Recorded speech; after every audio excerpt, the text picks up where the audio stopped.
Reporting from Ukraine update. Russia's initial plan to encircle Ukrainian forces in Avdiivka has failed. They have had to adjust their operation.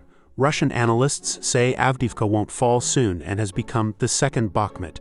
Over the last weeks, the intensity of Russian attacks north and south of Avdiivka decreased by 30%, while attacks in the central part increased. There are Russian attempts to move north of Koryukivka and south of Toretsk. Russia has switched tactics from overwhelming small areas with troops to stretching Ukrainian forces along the entire contact line, with attacks from Toretsk to Koryukivka. This increases overall pressure on Ukraine's defense.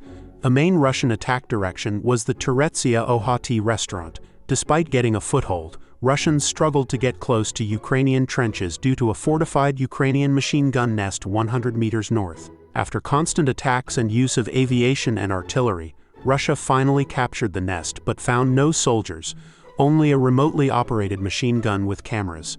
Russia spent over 40 days trying to breach this fortification.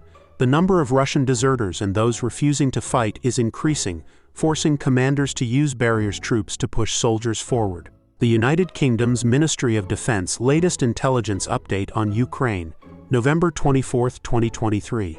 On November 14, a select group of Wagner veterans were issued official veteran identification documents. This is the first time Wagner personnel have been officially recognized as veterans by Russia. The Russian Ministry of Defense established a new system to allow Wagner veterans to receive veteran IDs and associated bonuses.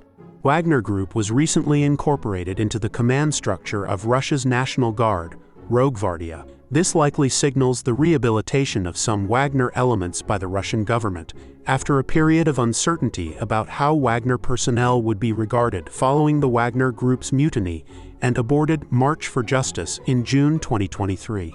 Ukraine Matters Update.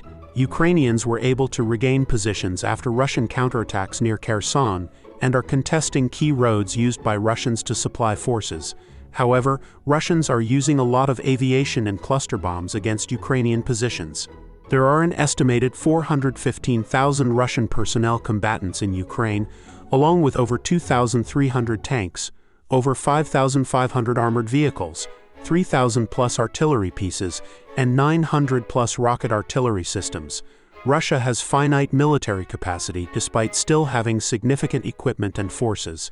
Estimates of 1 million artillery shells sent from North Korea to Russia are likely exaggerated. Many of the North Korean shells are faulty and fail to detonate properly, with possibly 30 to 40% dud rate. Older equipment and vehicles like BTR-60s sent from Bulgaria are still valuable for Ukraine given their need for more hardware. Anything usable should be sent to support Ukraine.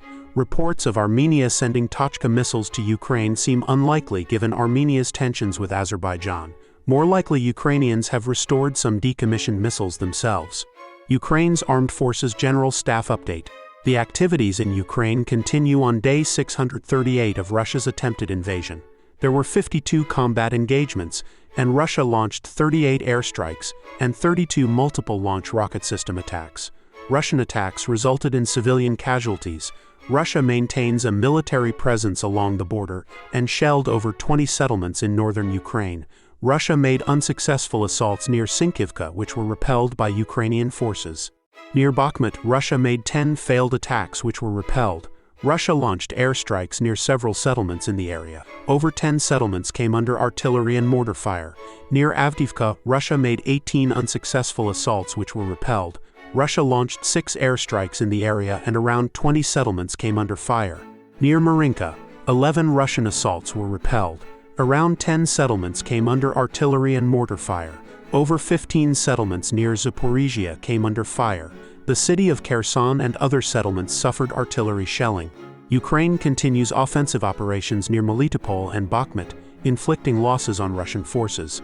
Ukraine holds ground on the southern bank of the Dnipro River. Ukraine's Air Force launched 11 strikes on Russian assets. Ukraine's missile forces struck Russian command posts, air defenses, artillery, and troop concentrations.